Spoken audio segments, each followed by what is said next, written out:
여기서 하나님께서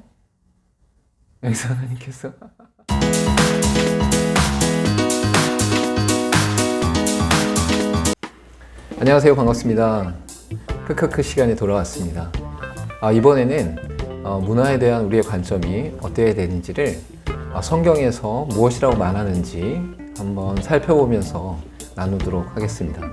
특별히 성경 전체 가운데 문화에 대해 하나님이 명령하고 계심을 알 수 있습니다. 창조된 인간이 하나님의 창조된 세계에 함께 동참하는 역사가 바로 문화 명령이기 때문입니다. 이 땅을 창조하신 이후에 사람을 향해 이 땅을 다스리고 통치하라 라고 선포하고 있습니다. 창세기 1장 27절과 28절에 이렇게 말씀하고 있습니다. 하나님이 자기 형상 곧 하나님의 형상대로 사람을 창조하시되 남자와 여자를 창조하시고 하나님이 그들에게 복을 주시며 하나님이 그들에게 이르시되 생육하고 번성하여 땅에 충만하라 땅을 정복하라 바다의 물고기와 하늘의 새와 땅에 움직이는 모든 생물을 다스리라 하시니라.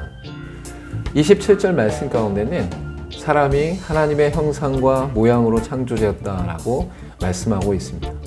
다른 모든 만물들과 동일하게 이 땅의 피조물로서 존재함과 동시에 인간만이 하나님의 형상과 모양으로 창조되었다라고 말씀하고 있는 것이죠. 여기에서 형상과 모양은 단순히 외모나 외형을 말씀하고 있는 것이 아니라 하나님의 성품과 속성대로 우리가 창조되었다라고 말씀하고 있는 것입니다.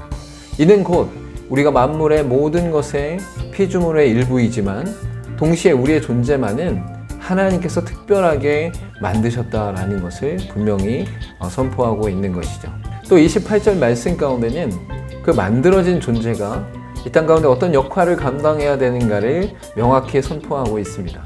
즉 하나님께서 사람에게 복을 주시며 이 땅에 충만해라, 정복해라, 다스려라 라고 말씀하고 있습니다. 이러한 명령은 사람으로 하여금 하나님이 창조하신 모든 세계를 함께 통치하고 다스릴 수 있는 권한과 은혜를 주셨다라고 말씀하고 있는 것이죠. 우리가 알고 있는 문화라는 단어의 어원을 살펴보면 경작하다라는 의미를 갖고 있습니다. 즉 이 땅의 모든 창조된 것들을 다스리고 또한 통치하는 가운데 이 땅을 경작하는 역할이 바로 문화의 존재다라고 말씀할 수 있는 것이죠.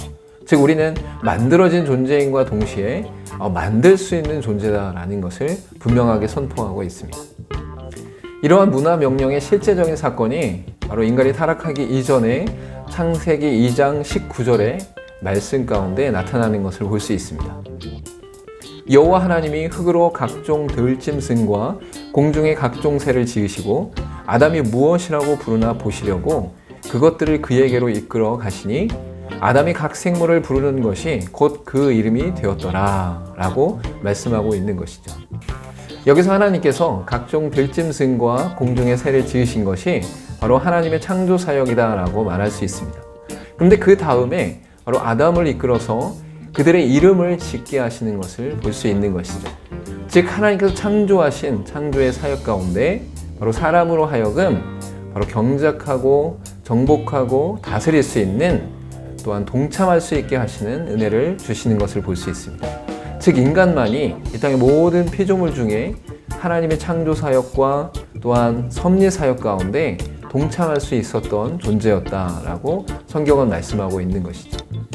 이러한 역할과 위치 가운데 있었던 사람이 창세기 3장에 나타난 것처럼 교만함과 불순종 가운데 선악과를 따먹음으로 말미암아 행위 언약을 어기게 됩니다.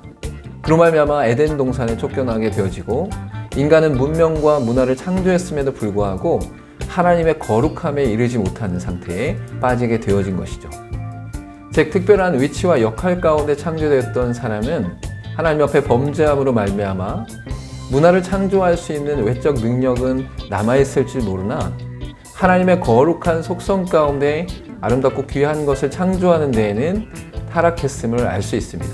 이는 단순히 외적인 문화의 아름다움이나 존귀함을 말하는 것이 아니라 그 문화가 존재하는 의미와 목적을 잃어버렸다라고 말할 수 있는 것이죠. 하나님의 거룩함과 완전함을 찬양하기 위한 우리의 존재가 세상에 자신의 욕심과 교만함 가운데 이기적인 문화를 만들어낼 수밖에 없는 연약함에 빠지게 되었다라는 것입니다. 그래서 성경 전체의 흐름을 살펴보면 바로 우리를 향해 끊임없이 다가오시는 하나님의 사랑의 이야기가 나타남과 동시에 끊임없이 죄악 가운데 거하며 타락한 문화를 생산해내는 인간의 모습을 발견할 수 있는 것입니다. 결국 하나님의 언약의 완성 가운데 예수 그리스도께서 오셨을 때에 완전한 하나님 나라의 회복과 완성 안에서 예수 그리스도를 온전히 믿고 따르는 자들을 통해 하나님의 거룩한 문화가 나타날 수 있다라고 보는 것이죠.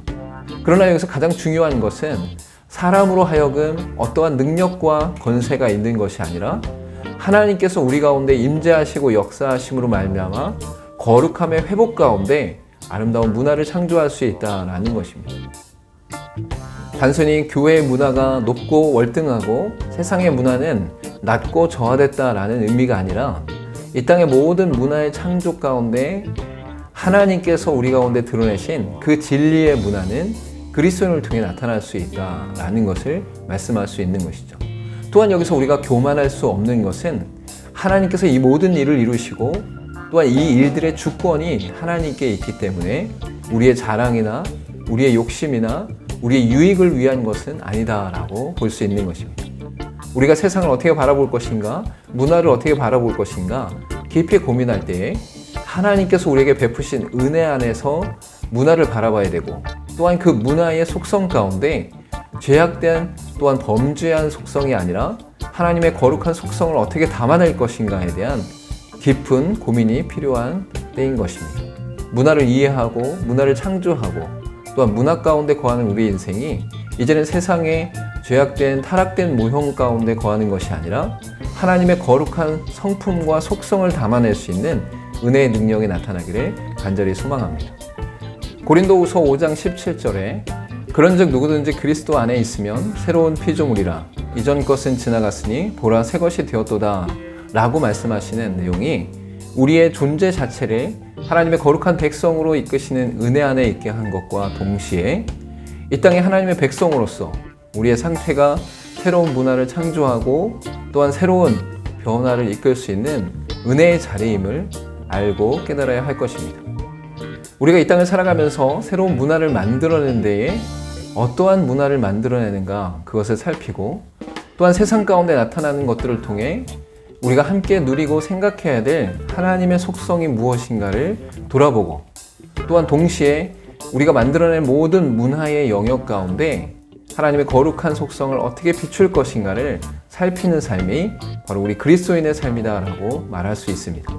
우리가 이 땅을 살아가면서 예수 그리스도를 쫓아 하나님의 거룩한 문화를 만들어낼 수 있는 은혜의 사람으로 승리할 수 있기를 간절히 소망합니다.